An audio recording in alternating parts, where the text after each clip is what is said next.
Hi guys. So yeah, I wasn't gonna make a video today, but it turns out I have to read some chapters of the Hunger Games. So, at the guidance of music, let's read chapters 19 to 25 of the Hunger Games.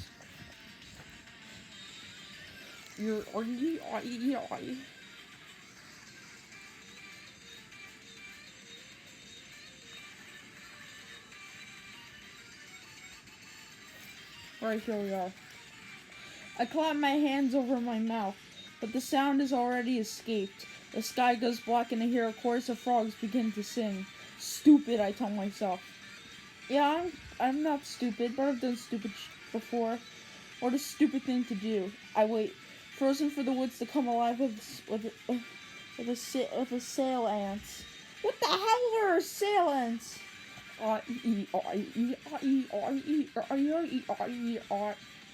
Then I remember there's almost no one left. No, that's the Hunger Games. You die or you live to see other people die. Peeta, who's been wounded, is now my ally. Whatever doubts I've had about him dissipate because if either of us took the other's life now, would be pariahs when we return to District 12. In fact, I know if I was watching, I'd loathe any tribute who didn't immediately ally with their district partner. Besides, it just makes sense to protect each other, and in my case, being one of the star-crossed lovers from District 12, it's an absolute requirement. Yeah, kind of like Drass and Time Watcher, they're like that, because they fight, but they love each other. They're gay, by the way. It's true, they are! Yeah, apparently I decided to make them gay for no reason. Dude, what the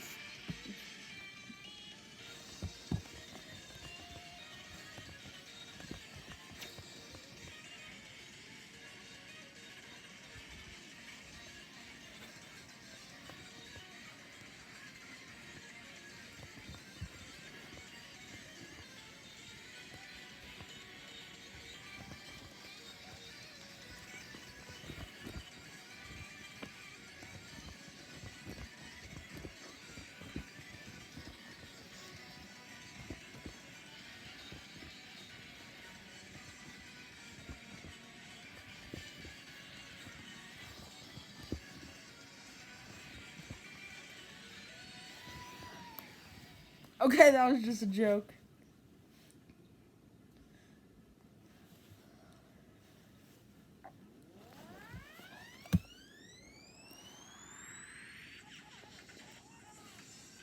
From District 12, it's an absolute requirement if I want any more help from sympathetic sponsors. Star-crossed lovers. Peeta must have been playing that angle all along. Why else would the game makers have made this unprecedented change in the rules for two tributes to have a shot at winning? Our romance must be so popular with the audience that condemning it would jeopardize the success of the games. No thanks to me. All I've done is manage not to kill Peeta. Whatever he's done in the arena, he must have the audience convinced it was too.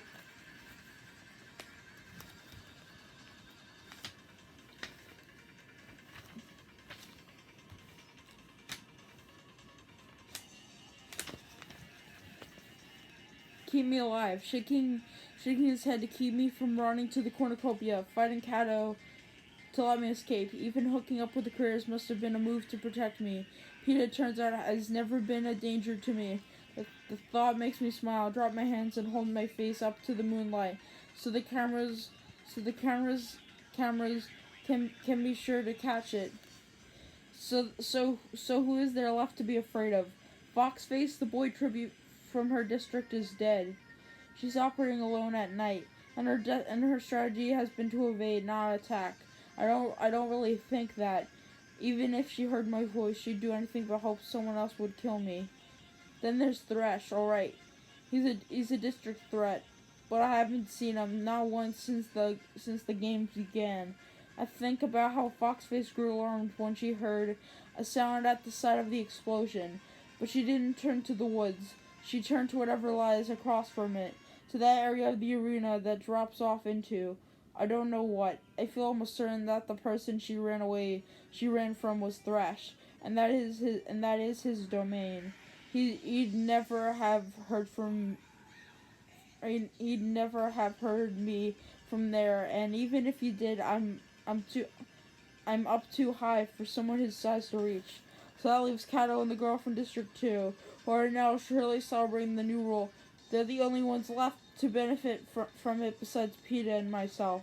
Do I run from them now? No, on the chance they heard me call PETA's name.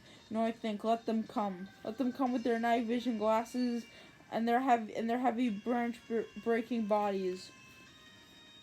Right into the range of my arrows, but I know they won't. If they didn't come in daylight to my fire, they won't risk what could be another trap at night. When they come, it will be on their own teams, not because I've let them know my whereabouts. Stay put and get some sleep, Katniss, I instruct myself. Although I wish I could start tracking PETA now. Tomorrow you'll find him. I do sleep, but in the morning I'm extra cautious, thinking that while the Kriegs might hesitate to attack me in a tree, they're completely capable of setting an ambush for me. I make sure to fully prepare myself for the day, eating a big breakfast, securing my pack, readying my weapons before I descend. But all seems peaceful and undisturbed on the ground. Today I'll have to be scrumptiously careful. The Kriegs will know I'm trying to locate PETA. They may well want to wait until I do before they move in. If he's as badly wounded as Kato thinks, I'd be in the position of having to defend us without both any defend us both without any assistance.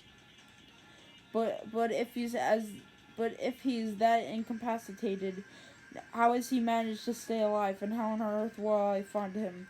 I try to think of anything PETA ever said that might give me an indication as into where he's hiding out, but nothing rings a bell. So I go back to the last moment I saw him.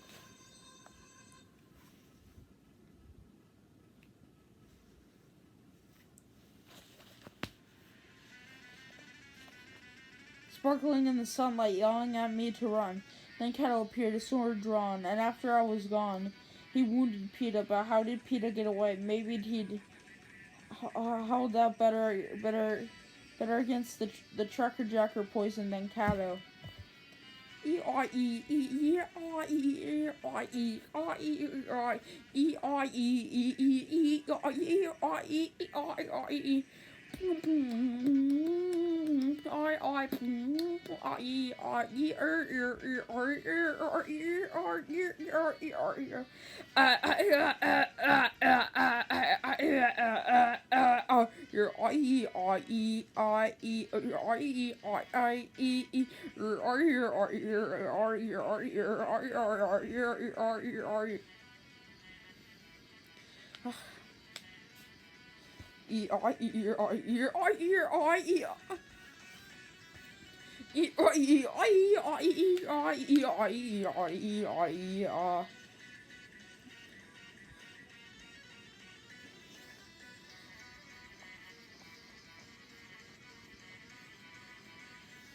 We'll continue to read.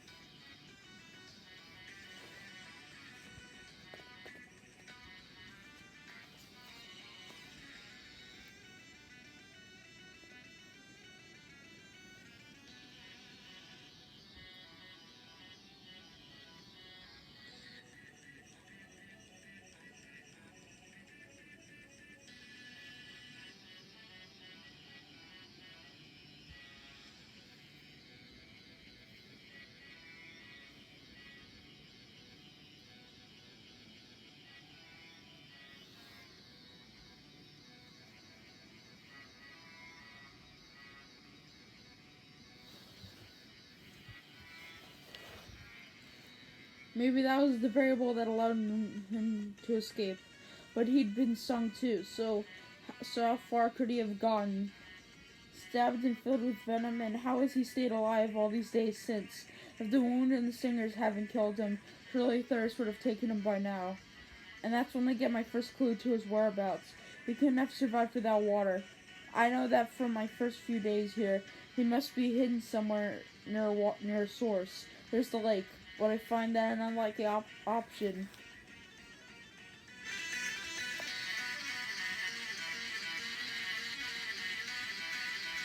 Shut up!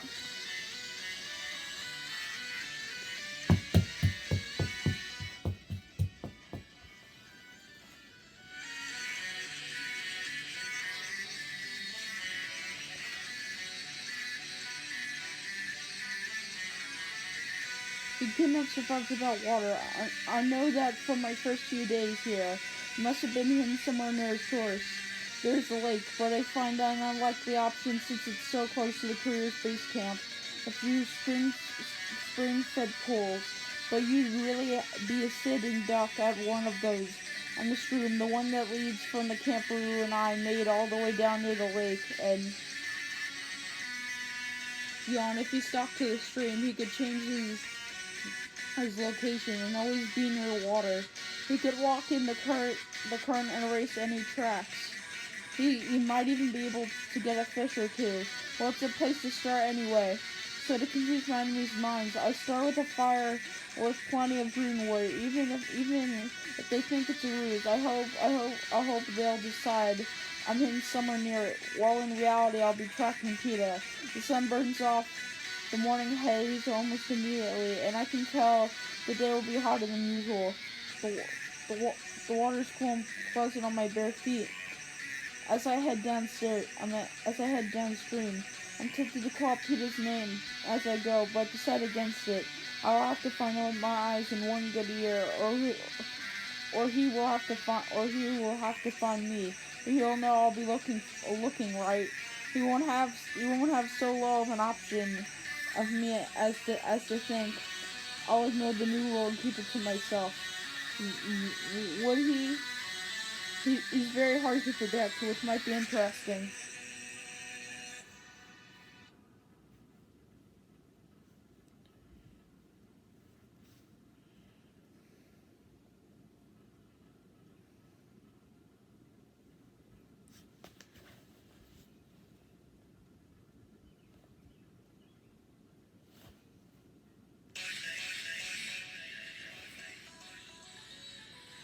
Under different circumstances, but at the moment only provides an extra obstacle. It doesn't take long to reach the spot where I peeled off to go to the career's camp. There's been no sign of PETA, but this doesn't surprise me. I've been up and down this stretch 3 times since the Tracker Jacker incident. If he were nearby, surely I'd have some sort of suspicion of it.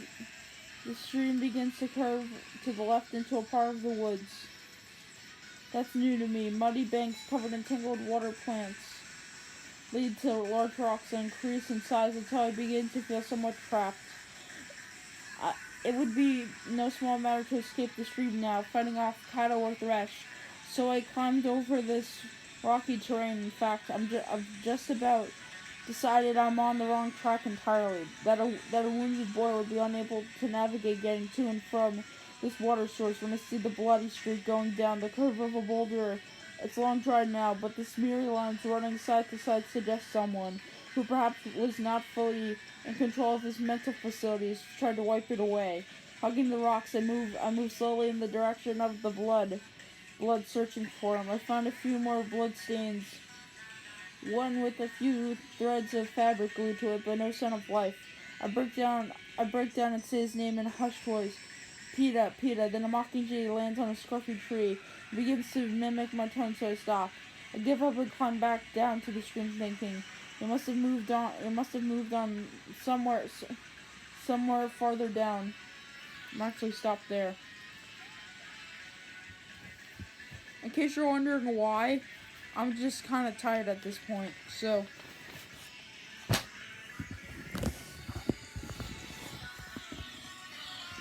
let's end it on this.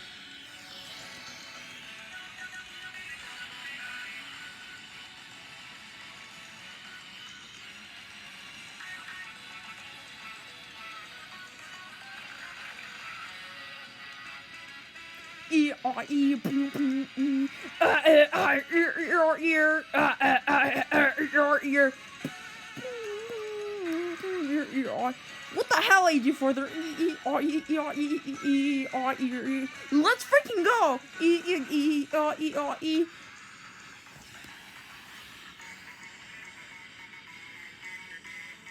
Tomorrow.